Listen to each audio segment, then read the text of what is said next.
and watch the step cook. You want 17 birds?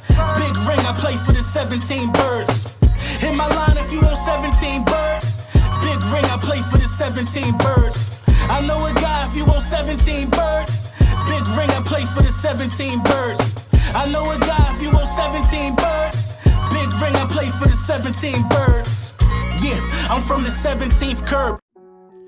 Yes, sir. Yes, sir. Yes, sir. Yeah. Lord Brunson back at you with the back at you, and I'm the best reporting on the Eagles. Before we get into the meat and potatoes, I just want to say thank y'all, man. Shout out to y'all, man. For real. Shout out to y'all.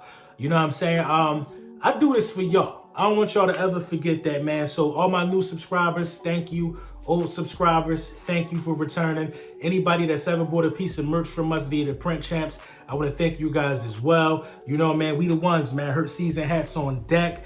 Best graphic tee out there, 22 birds. Let me stand up and let you see how we coming, man. 22 birds tee, man. Heavy, thick weight cotton. You could work out in it. You could rock it. You know, we done moved up to, you know, just the streetwear, man. You know what I'm saying? We all we got. We all we need. If you ain't got the LB and the Print Champs at the bottom, they probably ripped the design off, but you know that's what they do. It's a sign of admiration, man. But thank y'all, man, for, you know, for just helping us take this thing to new heights, man. So let's get into the meat and potatoes, man. And I'm not gonna lie to y'all, man. I was sad. I was sad yesterday at 4 o'clock when the Philadelphia Eagles did not come to some type of agreement to franchise tag Gardner Johnson. I was sad. I was emotional about it. You know what I mean? CJ Gardner-Johnson was pivotal in the success for this defense this upcoming season. He was one of the guys that, listen, without guys like Gardner-Johnson, you know what I'm saying, Gannon don't have no job. You know what I'm saying? That defense, it was a collective effort from the players on the defensive side of the ball for the Philadelphia Eagles in helping Jonathan Gannon become a head coach. You know what I mean? It was a collective effort. You know what I mean? I wish him all the success, but, you know, the players did that for him. And he needs to acknowledge that. You know what I mean? But I was upset about it. You know what I mean? But, you know, I thought, I sat with it and I thought, you know what I mean? When you talk about the offensive side of the ball for the Philadelphia Eagles, you start to wonder. You like, well, it's not much to wonder about the offensive side of the ball, but, you know, these are the facts with the offensive side of the ball. Jalen about to get paid. A.J. Brown is paid. Smitty's still on a rookie deal. You know what I'm saying? Dallas Goedert is paid. Majority of their offensive line is locked up. You know what I'm saying? Kelsey has the option to come back or not. You know what I'm saying? Hall of Fame center, all-pro center. You know what I mean? You're like your offense is still capable of putting up 28 points plus per game. You know what I mean? And that's a good sign.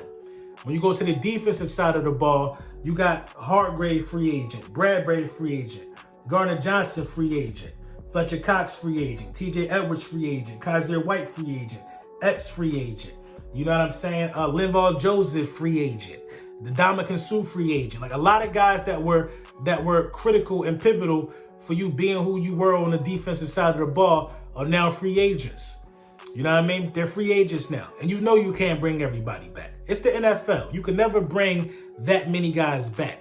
But I do feel like, you know, it's unacceptable to not bring Gardner Johnson back. But you know what I mean? I'm going to stop talking about it like that's the case. The facts with the defensive side of the ball, it's a lot of them. A lot of the facts with the defensive side of the ball. The first fact that I want you guys to understand is that free agency don't start till March 15th.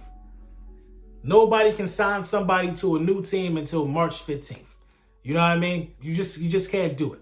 Teams can't even start making contact with players until, you know what I'm saying, I think it's the 13th of March. So, you know, you never know if a deal is going to be made for any one of the guys that I named or not. You don't know that.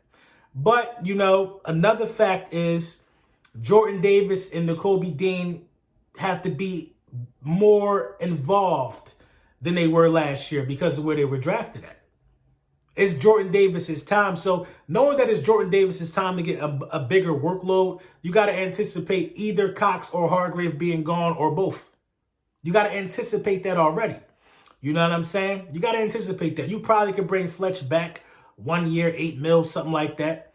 You know what I mean? I could see BG coming back, another free agent I forgot to mention. You know what I mean? 1 year, $6 million. I could see those two guys coming back because those guys are products of Philadelphia. Those guys are embedded within the team. You know what I'm saying? As my guy 500 would say, that's homegrown talent that we drafted. So I understand them coming back for a cheap deal. But, you know, you got the Bradbury, who was a one-year deal, basically a prove-it deal. He wasn't homegrown, not from here. You know what I mean? Just had his 1 year and dipped. You know what I mean? He going to go get the bag. Gardner Johnson could be the same way, but I think that Gardner Johnson took a liking to the city and the city taking a liking to Gardner Johnson. So that is to be determined. But I understand who our GM is, and I understand the game that's being played is right in front of us. The game that's being played is right in front of us, and Howie Roseman is playing the comp pick game. It's as clear as day. He is playing the comp pick game. You know what I'm saying? Your offense can score. Your offense is locked in. You know what I mean? And I'm looking at this through Howie's eyes. It's almost like, what would you rather have? An offense like this young, explosive, and locked in? Or would you rather have that defense still here and mortgage that offense? I think it's easier to build the defense through the draft than it is to build a dynamic offense that can, you know, put up the points that could be this dynamic with the run and the pass. I think it's easier to build that defense. And I think that's what Howie Roseman is looking to do, to build this defense in the draft with the heavy use of comp picks. I always fumble that word. With the heavy use of comp picks. So let's talk about it. Hargrave, you know, is worth a third-round comp pick. Bradbury, third to fourth-round comp pick. C.J. Gardner-Johnson, fourth to third-round comp pick as well. Isaac Seumalo, fourth-round comp pick. You might not get nothing for Fletch. Miles, a sixth-round comp pick. Edwards, a fifth-round comp pick. Kaiser White, a seventh-round comp pick. Epps, a sixth-round comp pick. Pascal, seventh. Minshew, sixth. Dillard, fifth. And you look at, and these picks don't count till this year. These picks count to next year. You look at next year, you got a first-round pick already. You got 2 second-round picks. So let's think about this. If Hargrave and Bradbury don't come back, and C.J. Gardner-Johnson don't come back, that's possibly three extra third-round picks and comp picks. The Philadelphia Eagles in the 2024 draft could be looking at a first-round pick, 2 second-round picks, and 3 third-round picks. There is a method to what Howie Roseman is doing.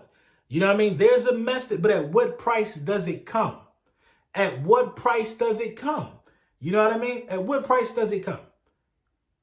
That's what we got to determine. Are we willing to have the pressure of this defense being mid and the offense having to carry it? Are we willing to go through that?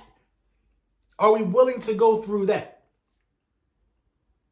I think you can still keep some key pieces on his defense, and his defense can still be above average. You know what I mean? While you still go through this method of rebuilding, you're not going to get a comp pick for Fletcher Cox. I would bring him back. He could still be rotation. He had 7 sacks last year. You probably won't get a comp pick for BG. I would bring him back. He could be rotational. But some of these guys you're going to get a comp pick for. But you got 2 first-round picks this year.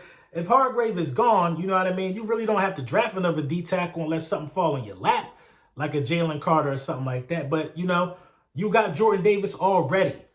He was supposed to be here in replace of Cox. Pause. Fletch could be, you know, Fletch is still useful. Fletch still got some gas in the tank, so it's a lot of ways you can go here. Bradbury could be replaced in the draft with a young cornerback, something we haven't had in a long time. Gardner Johnson could be replaced in the draft. You know what I mean? With the way that these comp picks can really help this team the next year or two down the line, the Philadelphia Eagles are in excellent shape. You know what I mean? All the free agents, yes. People are going to talk about the free agency, but the Eagles are really in excellent shape when you really think about it. So I'm not upset. You know what I mean? I would be upset if Gardner Johnson walks. You still got time to make something happen there, but I'm not really upset with how this, how this thing, is kind of unfolding for real, because the writing's on the wall. There's so many ways that we can get this done. So many ways that we can get this done. And I think that Howie Roseman is going to figure it out. You know what I mean? I'm going to continue to trust in Howie Roseman. You're talking about, again, having a first-round pick, 2 second-round picks, possibly 3 third-round comp picks. First, second, 3. And you come on, man. 5 picks within the first and the third round is ridiculous. That's how you stack. That's how you stack the table. That's how you hit. But you have to, and I repeat, you have to hit on draft picks if you're going to use this method, which is the method that I believe we're doing. And also using this method still gives you some wiggle room to go out there and grab another dynamic player, whether it's the defensive side of the ball or the offensive side of the ball. But I want to be clear about this. We are not in a bad space. You don't need a quarterback. This is not a rebuild of the defense. This is a retool. This is a restructuring of the defense. Clearly. Signing all those guys to one-year deals and you're going to end up getting comp picks back for them? Stop it. Stop it. Hell of a job by Howie Roseman, no matter how it pans out. But based off last year's draft, how it's going to come into play for this year, Howie Roseman was always thinking ahead. And that's something that we got to acknowledge in the terms of the GM that we got, man. So, I think it's the comp pick game. I think I think it's going to be painful to see, but beautiful when it manifests for Philadelphia Eagles fans, man. Let me know what y'all think in the comments, man.